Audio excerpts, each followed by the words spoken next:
Hello everyone, welcome to प्रज्ञा गवार classes. हमने previous year questions करने शुरू किए थे और इस वीडियो में भी हम उन्हीं से के साथ ही कंटिन्यू करते हैं। तो देखते हैं आज का हमारा पहला क्वेश्चन क्या है। क्वेश्चन है द एलिमेंट्स, ये हमारे पास कुछ एलिमेंट्स हैं, ये गिवन हैं, are inserted one by one in the given order. Given order में इनको इंसर्ट किया गया है। किसमें? मैक्स हीप में। मैक्स हीप का आपको पता होगा कि मैक्स हीप जो होती है उसका जो कंसेप्ट होता है वो ये होता है कि इसमें जो मैक्सिमम एलिमेंट होता है, किसमें जो मैक्सिमम एलिमेंट होता है, किसमें? मैक्स हीप में। वो किस पे होता है? रूट पे होता है। तो ये किसका कंसेप्ट होता है? मैक्स हीप का। तो इसने ये बोला है कि मैक्स हीप में हम क्या कर रहे हैं? इंसर्ट कर रहे हैं। The resultant max heap is stored in an array implementation as. तो इनमें से कौन सा एरे जो मैक्स हीप बनाएगा वो सही होगा, ये हमको बताना है। तो हम क्या करते हैं, ये जो हमें एलिमेंट्स गिवन हैं वो लिख लेते हैं और उसके बाद मैक्स हीप बनाते हैं। तो एलिमेंट्स क्या है? 42, 25, 30, 42, 25, 30, 40, then 22, 35, 26, 22, 35, 26, यही एलिमेंट्स है ना? 22, 35 एंड 26। तो ये हैं हमारे एलिमेंट्स। हमें क्या फॉर्म करना है? मैक्स हीप फॉर्म करना है।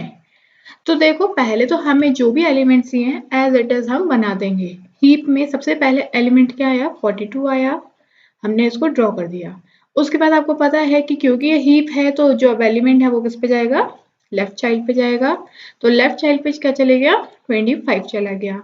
अब आए हम राइट पे। राइट पे क्या चला गया? 30 चले गया। अब क्योंकि जो लेवल 1 है ये होती है लेवल 1, क्योंकि ये लेवल 1 है, ये फिल हो चुकी है, तो अब हमारा जो नेक्स्ट एलिमेंट है यानी कि 40 वो यहाँ जाएगा। देन उसके बाद है 22, तो 22 will come here, then 35 will come here and then 26। Max heap किस तरीके से फॉर्म करते हैं? डायरेक्टली हम क्या करते हैं, अपने एलिमेंट्स को एक एक करके उठाते जाते हैं, उनको हम या तो लेफ्ट चाइल्ड या तो राइट चाइल्ड बना के प्लेस करते जाते हैं। हमें पता है क्योंकि ये लेवल 1 है तो इसमें 2 की पावर 1 एलिमेंट्स होंगे यानी कि 2 एलिमेंट्स होंगे। तो एक लेफ्ट बनेगा, एक राइट बनेगा। ये है लेवल 2, ये है लेवल 2, तो इसमें 2 की पावर 2 एलिमेंट्स होंगे यानी कि कितने? 4 एलिमेंट्स होंगे। 4 एलिमेंट्स हैं तो 2 तो बनेंगे लेफ्ट, 2 बनेंगे राइट। ठीक, तो अब हमने क्या किया, इसको हमने लिख लिया। बट अभी हमें क्या करना है, अभी हमारा कंप्लीट नहीं हुआ है। कंप्लीट कब होगा? जब हम इसको क्या कर देंगे? हीपीफाई कर देंगे। हीपीफाई करने का मतलब होता है कि हर रूट एलिमेंट, जो भी रूट एलिमेंट होगा अपना, वो जो चिल्ड्रंस हैं उनसे बड़ा होना चाहिए। तो देखो, हम यहाँ पे हमने गए हम 42 पे। 42 पे जब हमने चेक करना है तो अभी हमारा जो 42 है, पहले हम चलो यहाँ चलते हैं 25 पे। 25 पे जब हम चले तो हमने देखा इसके नीचे जो एलिमेंट्स हैं, इसके जो चिल्ड्रन हैं वो कौन से हैं? 40 है और 22 है। दो एलिमेंट हैं 40 और 22।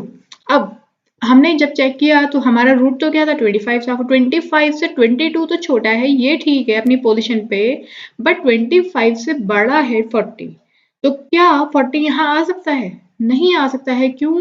क्योंकि रूट पे मैक्सिमम एलिमेंट यानी कि जो नीचे के एलिमेंट्स हैं उनसे मैक्सिमम होना चाहिए था, बट यहाँ पे जो 25 है वो 40 से छोटा हो रहा है, इसलिए क्या होगा? 25 तो आ जाएगा नीचे और 40 चला जाएगा ऊपर।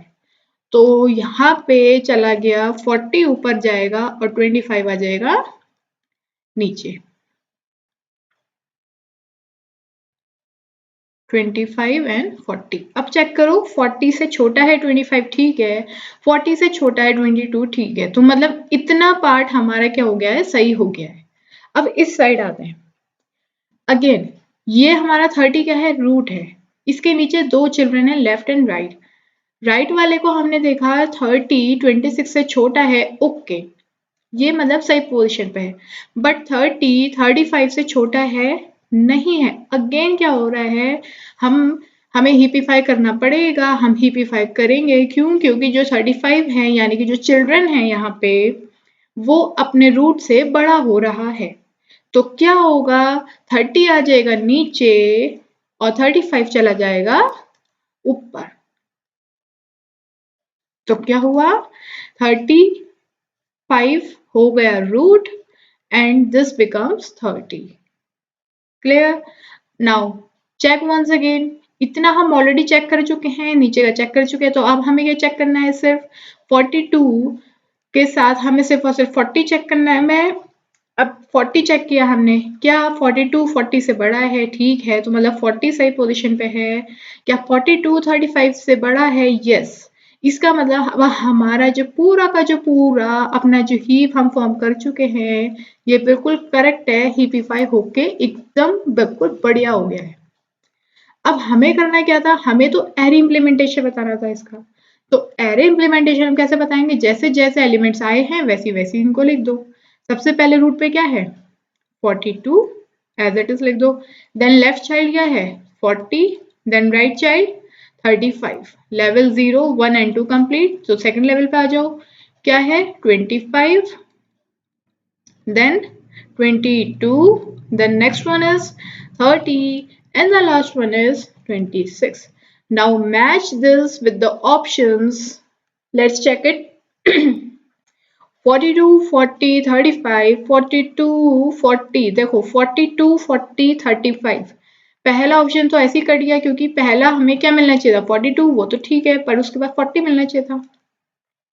42 के बाद 40 है, फिर 35 है, तो पहला ऑप्शन तो कट, क्योंकि यहाँ पे 35 पहले, यहाँ भी 35 पहले, तो ये ऑप्शन भी कट हो गया। इसके बाद 42 40 35 इतना सही है, देखो 25 भी सही है दोनों में, 22 भी सही है, लास्ट के दो इंटरचेंज हो रहे हैं। तो लास्ट में देख लो आपके पास लास्ट में कौन सा आ रहा है, आपके पास लास्ट में कौन सा है 26 है, तो इसमें 26 किस में लास्ट में, इसमें है, तो इसका मतलब ऑप्शन डी करेक्ट है। तो इस तरीके से हमने क्या किया, पहले तो ए एंड बी जो थे इनको हमने एलिमिनेट किया, एलिमिनेट करने के बाद हमने पूरा का पूरा चेक ही नहीं किया, हमने देखा कि ये पूरी की पूरी जो सीरीज है यहाँ से लेके यहाँ तक की पूरी सीरीज दोनों में सेम है, तो हमने क्या करा यहाँ तक की, तो हमने क्या किया सिर्फ और सिर्फ लास्ट एलिमेंट चेक कर लिया, लास्ट एलिमेंट हमारा कौन सा आ रहा है वही हमारा फाइनल आंसर हो जाएगा। तो अगर कभी भी आपको मैक्स हीप फॉर्म करना हो तो इस तरीके से आप फॉर्म करोगे, और सिमिलरली अगर आपको मिन हीप फॉर्म करना हो तो मिन हीप के केस में क्या होता है, ये तो था आपका मैक्स हीप। अगर वहीं आपसे बोल दिया जाए कि मिन हीप बनाना है तो कुछ नहीं होता है। मिन हीप के केस में जो मिनिमम एलिमेंट होता है यानी कि स्मॉलेस्ट एलिमेंट जो होता है वो आपको कहाँ पे मिलेगा, रूट पे मिलेगा। ठीक है, तो क्योंकि यहाँ पे आपको मिनिमम एलिमेंट रूट पे मिलेगा तो आप क्या करोगे, हर रूट को चेक करोगे कि रूट जो होना चाहिए वो छोटा होना चाहिए। मैक्स हीप में क्या चेक किया था कि जो रूट है वो बड़ा होना चाहिए, मिन हीप में हम चेक करेंगे कि जो हमारा रूट है वो छोटा होना चाहिए, क्योंकि कितनी बार ऐसा क्वेश्चन होता है कि क्वेश्चन सेम कर देंगे बट यहाँ पे आपको मिन हीप दे देंगे, तो उस केस में ये जो पूरा है ये बदल जाएगा, ऑप्शंस बदल जाएंगे, उसी हिसाब से ऑप्शंस आपको गिवन होंगे। तो ये तो क्या था हमारा मिन मैक्सिमम हीप था। ठीक, तो ये हमारा मैक्सिमम हीप का क्वेश्चन हो गया, इस तरीके से हमने इसको सॉल्व किया ट्री फॉर्म बना के। अब नेक्स्ट क्वेश्चन की तरफ चलते हैं। क्वेश्चन है हमारे पास, लेट आर इक्वल्स टू ये, एस इक्वल्स टू ये एंड टी इक्वल्स टू ये, be three regular expressions. Regular expressions आपको दे रखे हैं, कंसीडर फॉलोइंग, टीओसी का क्वेश्चन है ये। इसमें आपको दो रेगुलर एक्सप्रेशंस दे रखे हैं और आपको दो ऑप्शंस दे रखे हैं, आपको बताना है इनमें से कौन सा ऑप्शन करेक्ट है, क्या दोनों करेक्ट है, क्या दोनों ही करेक्ट नहीं है, क्या इन दोनों में से एक करेक्ट है। तो पहले तो हम क्या करते हैं, पहले क्योंकि हमें एक्सप्रेशंस इस तरीके से दिए गए हैं हम क्या करते हैं एक्सप्रेशंस को सॉल्व करते हैं। तो इसमें देखो r इक्वल्स टू, पहला हमें दे रखा है r equals to a plus b star, यही है ना r, और s लिख लेते हैं a स्टार b, और तीसरा कौन सा है t, T equals to A star B. तीनों के तीनों एक्सप्रेशन हमने लिख लिए। अब देखो मिनिमम स्ट्रिंग, ये तीनों एक्सप्रेशंस जो भी मिनिमम स्ट्रिंग फॉर्म कर सकते हैं उसको हमें सबसे पहले लिखना है। तो मिनिमम स्ट्रिंग की अगर बात करी जाए तो यहां पे अगर आप देखोगे आर के केस में,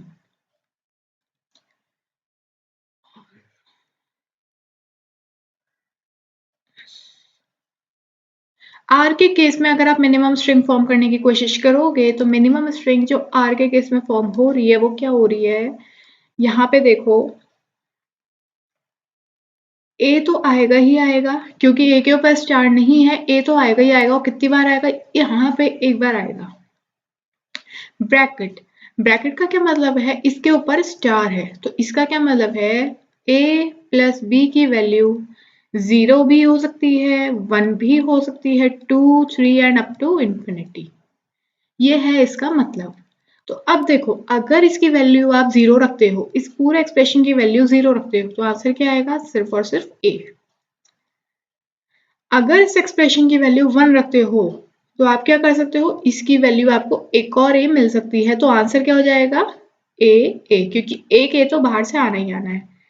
अब क्योंकि आप 1 रख रहे हो तो ये भी हो सकता है कि ए बी आ जाए, पॉसिबल। अब अगर आप 2 रखते हो तो क्या पॉसिबल है कि अंदर के तो आपको 2 मिलेंगे, तो क्या पॉसिबल है, ए बी आ जाए या ए आ जाए या कुछ और आ जाए। इस तरीके की स्ट्रिंग्स हमें क्या मिलने वाली हैं, यहाँ पे मिलने वाली हैं किस केस में, आर के केस में। ठीक हो गया। अब एस तक आते हैं। एस में क्या हो रहा है, एस में हमें ये एक्सप्रेशन दे रखा है। ठीक, इस एक्सप्रेशन में क्या हो रहा है, हमको अगेन देखो ए तो आएगा ही आएगा, बी तो आएगा ही आएगा, ए स्टार का क्या मतलब है, देखो ए तो आएगा ही आएगा, बी आएगा ही आएगा। ए स्टार का क्या मतलब है, यहाँ स्टार है तो स्टार का मतलब क्या हो गया कि अगेन या तो 0 या तो 1 या तो 2 अप टू इंफिनिटी, कितनी बार भी आ सकता है। इसका क्या मतलब है, इस वाले केस में एक चीज कंफर्म है कि ए जो है वो कितनी भी टाइम रिपीट हो सकता है बट बी सिंगल टाइम आएगा। बी यहाँ पे सिंगल टाइम आ रहा है, जबकि अगर आप यहाँ वाले केस में देखो, आर वाले केस में, तो आप चाहो तो यहाँ पे कितने टाइम भी बी प्रिंट करा सकते हैं, ए प्रिंट करा सकते हैं कितनी बार भी, साथ में बी भी कितनी बार भी प्रिंट करा सकते हैं। ये किसका केस था, आर का केस था, ये है हमारा एस का केस। ठीक, तो अभी तक हमने जो चीज देखी है वो तो हम यही देख पा रहे हैं कि जो एस है वो सबसेट, फिलहाल के लिए जो एस है वो किसका सबसेट बन रहा है, आर का सबसेट बन रहा है। क्यों, क्योंकि यहाँ पे जो आर प्रिंट करा पा रहा है वो एस प्रिंट नहीं करा पा रहा। आर जो है वो कितने भी नंबर ऑफ बीज प्रिंट करा सकता है बट जो एस है वो कितने भी नंबर ऑफ बीज प्रिंट कराने का सक्षम नहीं है। इस वजह से क्या हो रहा है, बी जो हमारा एस है वो क्या हो रहा है, सबसेट हो रहा है, और जो आर बनेगा वो फिलहाल के लिए सुपरसेट हो रहा है। इतना हम यहाँ पे देख चुके हैं।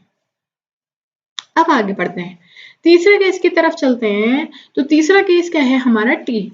तो टी बोल रहा है कि A star B star, again star मतलब ए की वैल्यू 0, 1, 2 अप टू इंफिनिटी हो सकती है, और बी अगेन देखो सिंगल बार ही आएगा। तो इसका क्या मतलब है, यहाँ पे ए एक बार आ सकता है बट बी तो आएगा ही आएगा, ए 2 बार आ सकता है, बी आएगा ही आएगा, 3 बार ए आ सकता है, बी बट आएगा ही आएगा। तो बी जो है यहाँ पे कितनी भी बार आ सकता है। ठीक, तो फिलहाल अगर हम इनको देखें तो क्या हो रहा है, यहाँ पे अगर हम देखें तो अगेन क्या हो रहा है, एस जो हो रहा है वो सबसेट हो रहा है टी का। वो क्यों हो रहा है, क्योंकि यहाँ पे टी क्या कर रहा है, सिंगल बी भी प्रिंट करा सकता है। अगर हम ये जो ए स्टार है, ए स्टार यानी कि ए की वैल्यू 0 रख दें तो क्या हो रहा है, सिर्फ और सिर्फ बी प्रिंट हो रहा है ना। बट एस के केस में क्या हो रहा है, एक ए जो है ये वाला वो तो कंपलसरी है और एक बी जो है वो भी कंपलसरी है। तो इसका मतलब S तो क्या है, सबसे छोटा हो गया यहाँ पे, क्योंकि वो सबसे कम नंबर ऑफ स्ट्रिंग्स यहाँ पे प्रिंट करा पाएगा, तो S जो है वो तो सबसेट ही रहेगा। और R जो है वो यहाँ पे अगर हम देखें तो जो R है वो काम कर पा रहा है जो T भी नहीं कर पा रहा। तो अगर आप ऐसे देखोगे तो जो T है वो भी सबसेट है R का, क्योंकि R वो कर ले रहा है, यानी कि R क्या देख रहे हो आप, एनी नंबर ऑफ बीज प्रिंट करा सकता है, बट क्या वो काम T कर पा रहा है, वो काम जो है T नहीं कर पा रहा है। ठीक है, तो अभी हम अगर ऑप्शन चेक करें और ऑप्शन से अगर हम देखें तो देखो ऑप्शन क्या है, LR सबसेट ऑफ LS, बिल्कुल ही गलत हो गया। क्यों? क्योंकि मैंने अभी अभी आपको बताया LR तो सबसे ज्यादा बड़ा है, LR सबसे ज्यादा स्ट्रिंग्स प्रिंट करा सकता है, तो LR किसी का सबसेट कैसे हो सकता है। ऑप्शन 2 तो बिल्कुल इनकरेक्ट है, तो इससे हमारा क्या होता है, ऑप्शन बी जो कहता है बोथ स्ट्रिंग्स आर करेक्ट, ये होता है फॉल्स। ये बोलता है ऑप्शन 2 इज करेक्ट, ये भी हो गया इनकरेक्ट। अभी हमारे पास सिर्फ और सिर्फ दो ऑप्शन बचे हैं, या तो ये करेक्ट हो सकता है या तो ये करेक्ट हो सकता है। अब पहला देखते हैं क्या कह रहा है, LS जो है वो सबसेट है LR का। ये तो भाई अभी हम प्रूव करके ही निकले हैं यहाँ से कि LS जो है लैंग्वेज जो है S की वो LR का सबसेट है। ये तो इसका मतलब अभी अभी हम प्रूव करके खुद ही निकले थे, तो इतना पार्ट तो हो गया ट्रू। आगे के पार्ट पे चलते हैं। LS जो है वो सबसेट है LT का, भाई बिल्कुल सही, ये भी हम अभी अभी पढ़ के निकले थे कि जो LS है वो LT का सबसेट है। क्यों? क्योंकि जो S है वो सबसे कम स्ट्रिंग्स प्रिंट करा पा रहा है, जबकि जो T है वो उससे ज्यादा प्रिंट करा पाएगा, और जो R है वो सबसे ज्यादा कैपेबिलिटी रखता है। तो इसका मतलब जो हमारा ये पार्ट है वो भी क्या हो जाता है, ट्रू हो जाता है। और क्योंकि ट्रू हो जाता है तो हमारे इसके साथ डी ऑप्शन भी cancel, and option A is the correct answer. Got it. हमने क्या करना है, कुछ नहीं करना है, सीधा सीधा हमें जो भी इसमें दे रखे हैं, जो भी रेगुलर एक्सप्रेशंस दे रखे हैं, उनको हमको सॉल्व करने की कोशिश करनी है। सॉल्व करने की कोशिश करनी है तो हमने पता है कि अगर यहाँ पे स्टार लिखा होता है कहीं पे, तो स्टार का मतलब होता है क्लीन ए क्लोजर। क्या होता है स्टार का मतलब, क्लीन ए क्लोजर। अब क्योंकि क्लीन ए क्लोजर होता है तो इसका मतलब होता है कि जो वैल्यू है या तो 0, 1, 2 अप टू इंफिनिटी कितनी बार भी रिपीट हो सकती है। अगर आप 0 बार कर रहे हो इसका मतलब क्या हो गया, वो वैल्यू आएगी ही नहीं, यानी कि लैम्डा। ठीक है, और अगर वही हो जाता प्लस तो ये होता हमारा क्लीन ए प्लस। तो क्लीन ए प्लस सिर्फ इतना बोलता है कि मैं लैम्डा नहीं लूंगा, बाकी मेरे पास कितनी भी वैल्यूज आ सकती हैं। मतलब ये 0 टाइम प्रिंट करे ऐसा नहीं होगा, कम से कम एक बार तो प्रिंट होगा ही होगा। तो बट हमारे पास यहाँ पे क्वेश्चन क्या था, इसमें सब जगह में स्टार दिया था तो हमने स्टार लिया, और स्टार में हमने ये क्या वैल्यू पुट कर दी, कभी 0 कभी 1 कभी 2। हमने देखा कि अगर हम 0 कर रहे हैं तो क्या वैल्यू आ रही है, 2 कर रहे हैं तो क्या आ रही है, और बाकी ऐसी कर करके जब हमने देखा तो ये देखा कि R जो है वो सबसे ज्यादा अलग अलग स्ट्रिंग्स प्रिंट करा पा रहा है। मिनिमम स्ट्रिंग जो R प्रिंट करा पा रहा है वो S और T नहीं करा पा रहे। तो इस तरीके से हमने इस क्वेश्चन को सॉल्व किया, और हमें फाइनल आंसर जो मिला वो ये था कि ऑप्शन 1 इज करेक्ट, कि LS जो है वो सबसेट है R का, या फिर इक्वल हो सकता है, एंड LS जो है वो सबसेट है या फिर इक्वल भी हो सकता है LT के, मतलब लैंग्वेज ऑफ T। तो आई होप कि आपको ये क्वेश्चन समझ में आया हो। तो चलिए नेक्स्ट क्वेश्चन की तरफ चलते हैं। नेक्स्ट क्वेश्चन देखते हैं कि क्या है। नेक्स्ट क्वेश्चन ये है, an agent can improve it's performance by. कोई एजेंट होता है ना, आपने देखा होगा AI होता है, उसमें क्या होता है, एजेंट्स होते हैं हमारे पास। तो एजेंट जो होता है अपनी परफॉर्मेंस को कैसे इंप्रूव कर सकता है, क्या वो लर्निंग से करेगा, क्या वो रिस्पॉन्ड करेगा, क्या वो ऑब्जर्व करेगा, या क्या वो परसीव करेगा। अब देखो, अगर वो कुछ चीज नई लर्न कर रहा है, या फिर आप अपने को देखोगे, अगर आप कुछ चीज नई लर्न कर रहे हो तो आपका क्या होता है, परफॉर्मेंस इंप्रूव होता है या नहीं होता है, होता ही है। आपको अगर मैंने आपसे कुछ कहा कि आपको ये याद करके आना है, आपने याद कर लिया, तो आपका क्या होगा, अगर टेस्ट लेने बैठ जाएंगे तो क्या आपकी टेस्ट में परफॉर्मेंस इंप्रूव होगी, हाँ होगी। उस तो ये क्या बोल रहा है कि क्या एजेंट अगर लर्न करेगा तो उसकी परफॉर्मेंस इंप्रूव होगी, डेफिनेटली। एजेंट जो है वो एक तरीके का रोबोट की तरह है, तो वो तो इम्प्रूव होगा ही होगा ना, रिस्पॉन्डिंग। अब देखो जितनी अगर उसके पास कोई भी एजेंट है, कोई भी रोबोट है, उस पे जितनी भी लर्निंग है उसके अंदर, जितनी भी उस पे मेमोरी स्टोर्ड है, जितना भी आर्टिफिशियल इंटेलिजेंस उस पे स्टोर्ड है, उसी के हिसाब से तो रिस्पॉन्ड करेगा। जब उसके हिसाब से वो रिस्पॉन्ड कर रहा है तो उसकी परफॉर्मेंस इंप्रूव कैसे होगी? परफॉर्मेंस तो इंप्रूव तब होगी ना जब वो कुछ चीज गेन कर रहा होगा। ठीक, ऐसी ऑब्जर्विंग, ऑब्जर्व कर रहा है अपने एनवायरनमेंट को, क्या किया उसने ऑब्जर्व कर लिया, बट ऑब्जर्व कर लिया तो क्या हुआ, उससे ऐसा तो कुछ नहीं होगा ना कि उसकी परफॉर्मेंस इंप्रूव हो जाए। और परसीविंग, उसने कुछ चीज को सोचा है कि हाँ इस तरीके से होगा, परसीव किया, तो भी ऐसा कुछ भी नहीं है। तो इसका मतलब correct answer is a, learning. तो आज की वीडियो के लिए इतना ही है। अगर वीडियो अच्छी लगी हो तो आप इसको लाइक कर सकते हैं, शेयर कर सकते हैं और कमेंट कर सकते हैं। तो थैंक फॉर वॉचिंग।